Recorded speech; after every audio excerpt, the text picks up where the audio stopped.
नमस्कार, अथर्वस रेसिपी चॅनलमध्ये आपले खूप खूप मनापासून स्वागत। आजची माझी रेसिपी आहे रव्याचे बिना पाकाचे लाडू।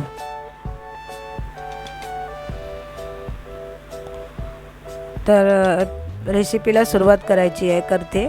इथे मी कढईत 1 चमचा फक्त तूप घेतलेला आहे, साजूक तूप, म्हणजे जास्त तूपही लागणार नाही आहे। म्हणजे असं म्हणायला नको की बिना पाकाचे आहेत तर तूप भरपूर लागेल, तर तसं नाही आहे। पण बिना पाकाचे म्हणजे पाक करायचा झंझट असतो किंवा पाक व्यवस्थित होत नाही, तर त्यासाठी मी हे दाखवते।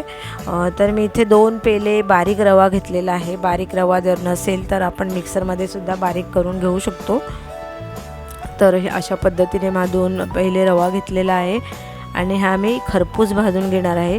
काही वेळेस काही लोक असं करतात की रव्याचे लाडू पांढरे शुभ्र दिसायला हवेत म्हणून जास्त भाजत नाहीत, पण तसं केल्याने मग लाडू ते पचत नाहीत, त्रास होतो लाडूचा कच्चा रवा राहिल्यामुळे।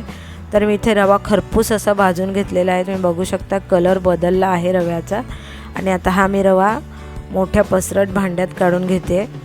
तर हा अशा पद्धतीने खरपूस रवा भाजल्यामुळे लाडू भले पांढरे शुभ्र दिसणार नाहीत, पण ते खूप चविष्ट असतात आणि पचायलाही अगदी छान असतात। तर अशा पद्धतीने मी हा रवा भाजून घेतलेला आहे 2 पेले। आणि मी इथे दळलेली साखर घेते, तुम्ही हवे असल्यास पिठी साखर घेऊ शकता। तर ही मी माझ्या आवडीप्रमाणे किंवा चवीप्रमाणे 1.25 पेला मी साखर घेतलेली आहे। तुम्ही तुमच्या आवडीप्रमाणे साखर कमी जास्त घेऊ शकता साखरेचं प्रमाण।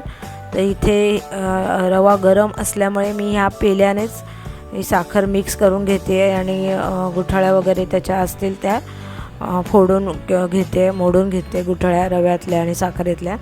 तर इथे मी म्हटल्याप्रमाणे 1.25 पेला साखर घेतलेली आहे, पिठी दळलेली साखर। तुम्ही पिठी साखरसुद्धा घेऊ शकता। तर हे छान असं मिक्स झालेलं आहे रवा आणि साखर।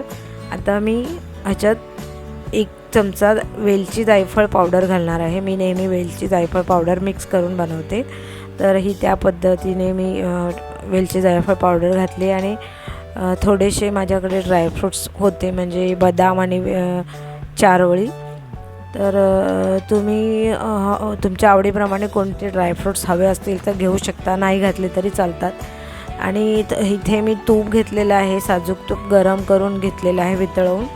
तर ते मी असं थोडं थोडं चमच्याने सगळीकडे असं पसरवून घेते, अगदी थोडंसंच, जास्त तूप लागत नाही जर अशा पद्धतीने तुम्ही थोडं थोडं मिक्स करून घेतलं तर। आणि हे तूप जे आहे ते अगदी रव्याच्या प्रत्येक कणाकणाला लागायला हवं असेल तर असं पिठासारखं हा रवा मळून घ्यायचा। थोडंसं जरासं तूप मी अजून त्यात ॲड करते आणि हे रवा असा छान मिक्स करून पिठात मळतो आपण, त्या पद्धतीने मळून घ्यायचं, म्हणजे जास्त तूप लागत नाही। आणि हे असं रवा असं घट्ट मुठीत आवळून असं त्याचा गोळा बनवायचा आणि नंतर दुसऱ्या हाताने त्याला शेप देत वळवून गोल आकार द्यायचा आहे। म्हणजे असे बोटाने, दुसऱ्या हाताच्या बोटाने दाबून त्याला गोल आकार द्यायचा आहे। अगदी सहज आणि झटपट असे हे लाडू होतात, म्हणजे पाक करण्याचंही झंझट नाही आणि पाक बिघडण्याचंही टेन्शन नाही। तर तुम्ही ह्या अशा पद्धतीने हे रव्याचे लाडू अगदी सहज करू शकता, आयत्या वेळेस कधीही करू शकता। इतके सोपे हे लाडू आहेत आणि छान वळले जातात तर अशा पद्धतीने केलेत तर। आणि तुम्ही बघू शकता माझे हे लाडू पांढरे शुभ्र झालेले नाहीत, कारण मी रवा खरपूस भाजून घेतलेला आहे।